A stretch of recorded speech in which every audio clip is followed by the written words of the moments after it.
नमस्कार प्यारे विद्यार्थियों। अपने क्लास 10th के विज्ञान का पेपर सॉल्यूशन, और यदि ऑफलाइन में आप 9th वाले बैठे हो तो आपके आने वाले एक साल में आपका भी ये पेपर है, तो आप भी इसको समझिए। आप वाले सेम 9th वाले क्वेश्चन कुछ रिपीट हुए हैं, देखना किस प्रकार का क्वेश्चन आता है। और ऑनलाइन वाले आप देखना कि भाई आपके कितने कितने नंबर आ रहे हैं। ठीक है, पहला क्वेश्चन है अति लघुरात्मक में पादप में जाइलम का कार्य क्या है। ज से जाइलम, ज से जल का वहन, ज से जाइलम है, जाइलम का कार्य क्या करेगा, जल का वहन करेगा। ठीक है, फिर उसके बारे में दूसरा है क्वेश्चन, ब्यूटेनॉन 4 कार्बनिक यौगिक है, इसका प्रकारात्मक समूह है, तो इसका समूह कौन सा होगा, ब्यूटेनॉन का 4 कार्बन, तो इसका आंसर रहेगा डी, कीटन, कीटोन, जो इसका आंसर है। भाई इससे पहले आगे वाले क्वेश्चन के आंसर जाने इससे आप क्या कर दो, पहले मेरे को क्या करना है, फॉलो एंड सब्सक्राइब। ठीक है, और सारे क्वेश्चनों के आंसर लेके आया हूं, बड़े वाले क्वेश्चन है, छोटे वाले क्वेश्चन है, पूरे के पूरे 19 क्वेश्चनों के आंसर लेके आए। तो चलिए अगला क्वेश्चन है, पेपर का स्तर कैसा था बताइएगा इसमें। तीसरा क्वेश्चन है, निम्न में से कौन सा पादप हार्मोन नहीं है, निम्न में से कौन सा पादप हार्मोन नहीं है, तो इसमें आंसर रहेगा इंसुलिन। इंसुलिन हार्मोन है जो पादप हार्मोन नहीं है। ठीक है ना। फिर है बेंजीन का अणुसूत्र क्या है, चौथा क्वेश्चन है बेंजीन का अणुसूत्र क्या है, C6H12। C6H12 कौन से ऑप्शन में है, ए ऑप्शन में, ए ऑप्शन सही रहेगा। फिर है ओम का नियम क्या है, इंपॉर्टेंट क्वेश्चन है ये। ओम का नियम क्या है, V बराबर आई आर, और V बराबर आई आर कौन से क्वेश्चन में, कौन से ऑप्शन में, सी, V बराबर आई आर। नींबू का रस का पीएच मान कितना होता है, नींबू का रस का पीएच मान 2.2, कौन से ऑप्शन में, ए ऑप्शन में। इसका मतलब सही आंसर कौन सा है, ए ऑप्शन सही है। ठीक है ना। और मैंने अभी क्वेश्चन आपको डाला था कि कौन सा पेपर का स्तर कैसा था, हार्ड था या फिर इजी था, कमेंट वही करो, कमेंट करके मेरे को बताना कि भाई पेपर का स्तर है वो किस प्रकार का। अगला 8वां क्वेश्चन, विद्युत बल्ब का तंतु किस धातु का बना हुआ है। विद्युत बल्ब का जो तंतु होता है कठोर धातु का बनाना पड़ेगा, क्योंकि हमेशा जलता रहेगा तो टूट न जाए। और सबसे कठोर धातु इसमें से कौन सी है, टंगस्टन। और राजस्थान के कौन से क्षेत्र से टंगस्टन की एकमात्र खान है, बताइए आप आंसर बताइए, कौन से क्षेत्र में राजस्थान की एकमात्र टंगस्टन की खान है, जहां अभी खनन है वो बंद कर रखा है। ये हो गया। अगला क्वेश्चन देखते हैं अपन। अगला क्वेश्चन है आपका कि भाई जो ये अभिक्रिया दी गई है वो किस प्रकार की अभिक्रिया है, तो ये अभिक्रिया है वियोजन अभिक्रिया का प्रकार है। तो वियोजन कौन से ऑप्शन में लिख रखा है, बी ऑप्शन में, बी ऑप्शन सही रहेगा इसका आंसर। ऐसी धातु जो कमरे के ताप पर द्रव रहती है, 9th का भी क्वेश्चन आया था, कौन सा, पारा, बी ऑप्शन है वो सही है। फिर है पाइरुवेट के विखंडन से कार्बनिक डाइऑक्साइड जल की ऊर्जा बनाती है, वो किस क्रिया में संपन्न होती है, तो इसका सही आंसर रहेगा आपको माइटोकॉन्ड्रिया। माइटोकॉन्ड्रिया कौन से ऑप्शन में है, बी ऑप्शन। नर में पाए जाने वाले गुणसूत्र कौन से, नर में पाए जाने वाले गुणसूत्र है एक्स वाई, और एक्स वाई कौन से ऑप्शन में है, सी ऑप्शन, सी ऑप्शन इसका सही रहेगा। अगला, यदि आपको कहीं भी किसी भी प्रकार का कोई डाउट है या फिर किसी भी प्रकार की कोई शंका है तो आप कमेंट बॉक्स खुला है, आप कमेंट जरूर करना भाई पहले। अगला क्वेश्चन है, खाद्य पदार्थों की बिक्री गंधता से बचाने के लिए पैकिंग में कौन सी गैस भरी जाती है, जो आप नमकीन बिस्किट जो कुरकुरे लेके आते हो ना उसके अंदर कौन सी गैस होती है, तो इसका सही आंसर क्या रहेगा भाई, इसका सही आंसर है नाइट्रोजन। और नाइट्रोजन कौन से ऑप्शन में है, डी ऑप्शन सही रहेगा। अलैंगिक जनन मुकुलन द्वारा होता है, मुकुलन में अलैंगिक जनन है वो किसके द्वारा होता है, यीस्ट में। ये भी 9th का ही क्वेश्चन है। किसी बिंब का अवतलन दर्पण से बना प्रतिबिंब आभासी सीधा बिंब से खड़ा पाया गया है, वस्तु की स्थिति कहां होनी चाहिए, तो ध्रुव, दर्पण के ध्रुव यानी कि केंद्र में, और मुख्य फोकस बिंदु के बीच में। अगला क्वेश्चन है, मानव नेत्र के जिस भाग में वस्तु का प्रतिबिंब बनता है वो है, वस्तु का प्रतिबिंब कौन से भाग में बनता है, कॉर्निया पर बनता है या रेटिना पर, प्रतिबिंब रेटिना पर बनेगा, है ना, दृष्टि पटल, रेटिना, डी ऑप्शन है, सी ऑप्शन है वो उसका सही रहेगा। या आप कॉर्निया कौन कौन करके आए बताना, कमेंट में बताओ भाई कॉर्निया कौन कौन करके आए। अगला क्वेश्चन है, ओजोन परत के क्षय के लिए उत्तरदायी कारक कौन सा है, ओजोन परत के क्षय के लिए CFC, क्लोरोफ्लोरो कार्बन। लघु पतन के समय परिपथ में विद्युत धारा का मान होता है, क्या हो जाता है, बहुत कम हो जाता है। फिर विद्युत शक्ति का मात्रा क्या है, विद्युत शक्ति को अपन किस में मापते हैं, जूल में थोड़ी मापते हैं रे, वाट में मापते हैं। फिर है जिप्सम का रासायनिक सूत्र, तो जिप्सम का रासायनिक सूत्र है क्या है, CaCO4 CaSO4 2H2O, इसका जिप्सम का सूत्र हो जाएगा। और मरकरी का एस किसा है, सिनेबार का मरकरी है वो है एस है।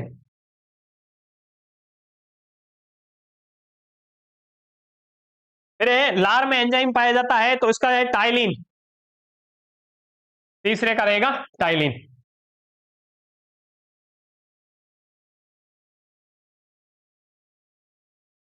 ये हो गया इस प्रकार से क्वेश्चन। आगे है विद्युत धारा का एसआई मात्रा क्या है, विद्युत धारा का एसआई मात्रा, विद्युत धारा को किसमें मापा जाता है, वॉट में मापा जाता है, लेकिन एसआई मात्रा किसमें क्या रहेगा, एम्पियर, एम्पियर। ए से इसको चुंबक के सजातीय ध्रुव में होता है, एक ही जैसे सजातीय ध्रुव है, नॉर्थ नॉर्थ को मिलाओगे या फिर साउथ साउथ को मिलाओगे तो क्या होगी, पास में आएगी कि दूर जाएगी, दूर जाएगी। सजातीय ध्रुव कौन से, सजातीय ध्रुव तो दूर जाएगी, तो विस्थापित होगी या प्रतिक्षेपित होगी, क्या होगी, प्रतिक्षेपित, ऐसे लिखना था, आकर्षित नहीं या फिर प्रतिक्षेपित। ठीक है, आगे है खाए हुए भोजन की मात्रा का लगभग कितने प्रतिशत, 10% ये जैव मात्रा में बदलता है। फिर है यसद लेपन क्या है, तो लोहे को जंग से बचाने के लिए, उसके ऊपर जंग से बचाने के लिए किसकी, हाँ उसके यसद लेपन किया जाता है। उस पदार्थ का नाम बताइए जो क्लोरीन से क्रिया करने से व्यंजक चूर्ण बनता है, तो वो कौन सा है भाई, वो रहेगा, मैं बता देता हूं, Ca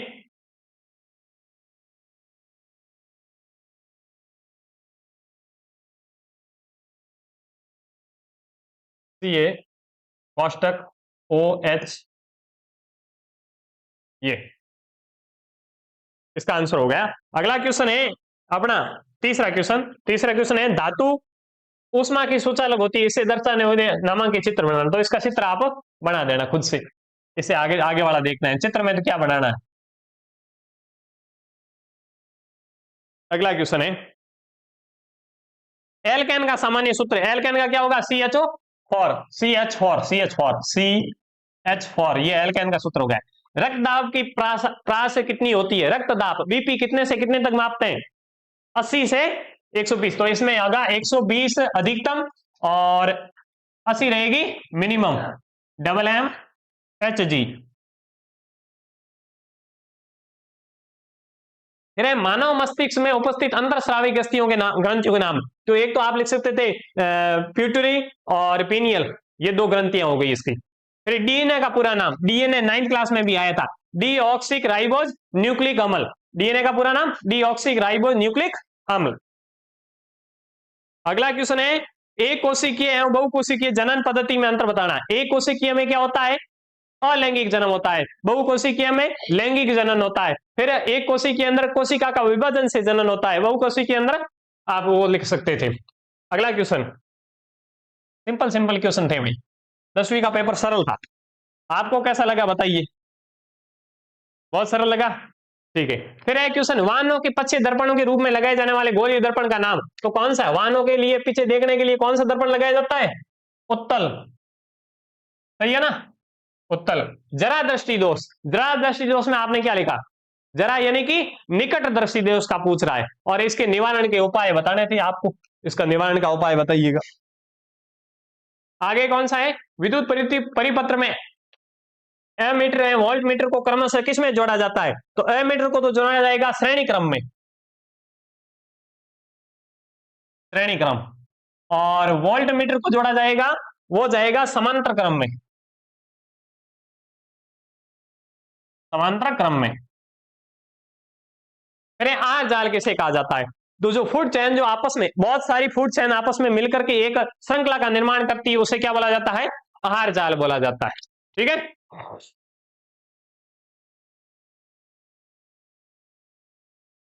आगे क्वेश्चन खंड सेक्शन बी में आ जाते हैं। सेक्शन बी में संतुलित करना था भाई, निम्नलिखित समीकरणों को संतुलित करना, और ये भी सरल ही था। इसके अंदर क्या करना था, संतुलित करते समय आपको इसके आगे ए ऑप्शन में इसके आगे 2 लगाना था, और फिर उसके बाद में ये जो लिख रखा था H2O, इसके आगे भी 2, ये हो जाता संतुलित, बस 2 और 2 लिखते आपका नंबर पक्का हो जाता। और बी ऑप्शन में तो केवल एक ही करना था, ये HCl के आगे 2 लगाना था, बस इससे हो जाता ये संतुलित। अब पूरी प्रक्रिया तो आपने क्लास में पढ़ी होगी, क्लास से पढ़ के बता देना। फिर निम्नलिखित का मिलान कीजिए, तो मिलान करने में पहले का विरंजक सूरण का सूत्र कौन सा है, तीसरे नंबर पे, और दूसरे का फिर से दोने का सोडे का सूत्र ये हो गया, और प्लास्टर ऑफ पेरिस का सूत्र ये हो गया, और ये हो गया बेकिंग सोडे का सूत्र। इस प्रकार से आप इसका मिलान कर सकते थे। सोडियम को केरोसिन में डुबाकर क्यों रखा जाता है, सोडियम क्या होगा, हवा से अभिक्रिया करके जल जाएगा, इसलिए सोडियम को हमेशा किसमें डुबो कर रखते हैं, केरोसिन के अंदर डुबो के रखते हैं। क्वेश्चन संख्या 7 और 8 का मैंने नीचे PDF में आंसर दे रखा है। आगे चलते हैं अपन 9वें क्वेश्चन के ऊपर।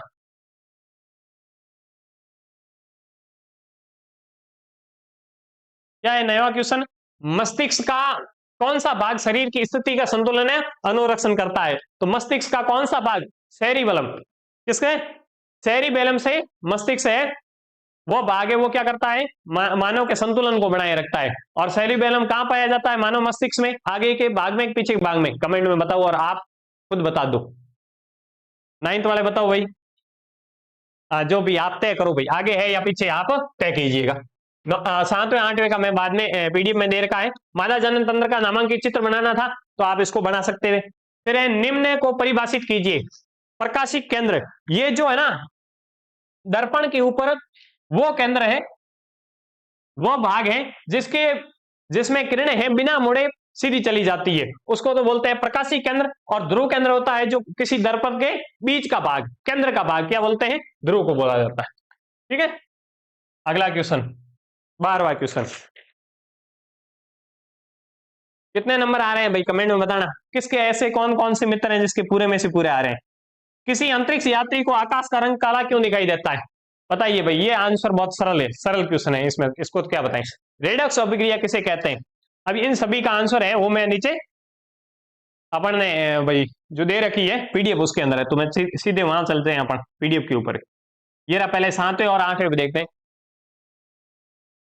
कैल्सिनेशन एवं रोस्टिंग में अंतर क्या है, कैल्सिनेशन है जो एस को हवा की अनुपस्थिति में गर्म करता है, दूसरा कार्बोनेटिक एस्को के लिए सल्फाइड एस्को के लिए काम करता है, जबकि रोस्टिंग है वो एस को हवा में उपस्थित और गर्म रख सकता है। इस प्रकार से ये इसके 2 आंसर थे। और 8वां क्वेश्चन है, ये मैंने इंग्लिश में लिखे हैं, आप इसको हिंदी के अनुसार ट्रांसलेट कर लेना। एरोबिक एवं एरोनोमिक के श्वसन में अंतर बताइए, तो इसमें ऑक्सीजन की आवश्यकता होती है जबकि दूसरे वाले में बिना ऑक्सीजन हो सकता है, इसमें कम ऊर्जा की मात्रा होती है जिसमें इसमें अधिक ऊर्जा की मात्रा होती है। ये आप इसमें अब सीधा आ जाते हैं 13वें क्वेश्चन पे, रेडॉक्स अभिक्रिया किसे कहते हैं, जिस अभिक्रिया में ऑक्सीकरण और अपचयन दोनों होता है, ऐसी अभिक्रिया जिसमें ऑक्सीकरण और अपचयन दोनों होता है उसको क्या बोला जाता है, रेडॉक्स अभिक्रिया बोला जाता है। ऑक्सीकरण भी होगा अपचयन भी होगा। ऑक्सीकरण किसे कहते हैं, जिसमें इलेक्ट्रॉन खो देते हैं, और अपचयन में क्या होता है, इलेक्ट्रॉनों को प्राप्त किया जाता है। और इसका उदाहरण नीचे मैंने लिख दिया, ये रहा। ठीक है, समीकरण के द्वारा सब कीजिए, जो ये समीकरण लिख दिया, समीकरण शायद गलत लिखा हुआ है, इधर टाइपिंग में मिस्टेक हो गई। अगला क्वेश्चन क्या था आपके, इसे 13वें का दूसरा, उपयुक्त अभिक्रिया में ए क्या है, तो इसमें यहाँ है ना ए लिखा हुआ था, ये ZnSO4 ए था, और ये इसको विस्थापन अभिक्रिया का उदाहरण है। कौन सी अभिक्रिया का, विस्थापन अभिक्रिया का। तो 13वां क्वेश्चन हो गया सॉल्व। फिर इसके बाद में आगे चलते हैं 14वें क्वेश्चन के ऊपर। 14वां क्वेश्चन क्या है, मां के शरीर में गर्भस्थ शिशु को पोषण किससे प्राप्त होता है, तो प्लेसेंटा से प्राप्त होता है। जो आहार नाल होती है उससे जो गर्भस्थ शिशु है वो अपने पोषक तत्वों का प्राप्त करता है। दूसरा है क्वेश्चन 14वें का दूसरा क्वेश्चन, क्या कॉपर टी का उपयोग से यौन संबंधी रोगों को से सुरक्षित रहता है। कॉपर टी का उपयोग से यौन संबंधी रोग नहीं है, ये केवल और केवल गर्भ ठहरने से रोकता है। किसके क्या करता है, गर्भ ठहरने से रोकता है। तो ये आंसर यहां लिखना था नहीं, हाँ सही बात लिखा हुआ है, नहीं, ये केवल और केवल गर्भ ठहरने से रोकता है, जबकि यौन जो रोग है उससे सुरक्षा नहीं करता है। आगे आ जाते हैं 15वां क्वेश्चन, पुष्प का नामांकित चित्र बनाना था, तो पुष्प का आप नामांकित चित्र बना देते। फिर उसके बाद दूसरा, परागकण किसे कहते हैं, स्वपरागण और पर परागण में अंतर क्या होता है, तो ये स्वपरागण और पर परागण का उत्तर आपने दे रखा है, लिख रखा है, इसमें देख लेना। फिर है उसके बाद में 16वां क्वेश्चन, 16 क्वेश्चन का आंसर। 2 सेंटीमीटर फोकस वाले अवतल लेंस की शक्ति लिखनी थी, तो ये इसको इस प्रकार से लिख सकते थे। रुको ना, अभी इतनी क्या जल्दी, थोड़ी देर बैठे रहो, 2 मिनट से चले जाना। फिर उसके बाद में दूसरा, अवतल दर्पण के फोकस को परिभाषित कीजिए। अवतल दर्पण के फोकस को परिभाषित करना था। अवतल दर्पण का फोकस बिंदु वह है जिसमें समांतर श्रेणी की किरणें परावर्तित मिलती है। फिर उसके बाद में सेक्शन संख्या डी के अंदर क्या लिखा है, विद्युत धारा का परिपथ क्या है, इकाई लिखिए। तो विद्युत एम्पियर इकाई है इसकी, इसको किसी चालक के आवास में प्रवाह की दर को विद्युत धारा कहा जाता है। फिर उसके बाद में अगला क्वेश्चन है जो इसके अथवा में था, तो इसको आप इस प्रकार कर सकते थे। विद्युत धारा का तापीय प्रभाव लिखना था, तो विद्युत धारा के तापीय प्रभाव को इस प्रकार, इसका आंसर है, आप खुद से देख लीजिए। बड़े वाले क्वेश्चन है तो इसको आप पोज करके इसके क्वेश्चनों के आंसर पढ़ लीजिए। हाइड्रोजनीकरण क्या है, तो ये हाइड्रोजनीकरण का उत्तर लिख रखा है 18वें का पहले का। इसका एक अनुप्रयोग बताना था, तो घी, वनस्पति घी बनाने में, रासायनिक उद्योगों में इसको प्रयोग किया जाता है। फिर इलेक्ट्रॉन बिंदु की संरचना बतानी थी। ये CO2 की कार्बन के दोनों और दोहरे बंध है, प्रोपेनॉल OH समूह है जो इलेक्ट्रॉन बिंदु है। और फिर उसके बाद में साबुन की सफाई की प्रक्रिया की क्रियाविधि बतानी थी। साबुन की सफाई की प्रक्रिया किस प्रकार होती है, जो एक मतलब हाइड्रोफोबिक पूंछ होती है जो गंदगी के चिपकती है, और हाइड्रोफोबिक सिरा है जो पानी से जुड़ा रहता है। इस प्रकार से साबुन है वो गंदगी को साफ कर लेता है। पूरी इसकी एक प्रक्रिया है, वो आपने क्लास में पढ़ी होगी इसको। फिर 19वें क्वेश्चन पे आ जाते हैं, सरल क्वेश्चन था 19वां, उदासीकरण प्रक्रिया किसे कहते हैं। उदासीकरण की प्रक्रिया में क्या होता है भाई, अम्ल प्लस सार बराबर के नमक प्लस जल मिलता है, और इसका ये उदाहरण दे रखा है। और इसके अथवा वाले में क्वेश्चन में क्या है, सोडियम हाइड्रोकार्बोनेट वैलियम को गर्म करने पर क्या प्राप्त होता है। तो इसका सूत्र, मैंने ये टाइपिंग में मिस्टेक हो गई जल्दबाजी में। क्रिस्टलीकरण जल क्या है, तो क्रिस्टलीकरण जल का अणु होते हैं वो 10 अणु होते हैं। इस प्रकार से ये आपका पेपर सॉल्यूशन हो गया। धन्यवाद, और सब्सक्राइब जरूर कर देना, ठीक है।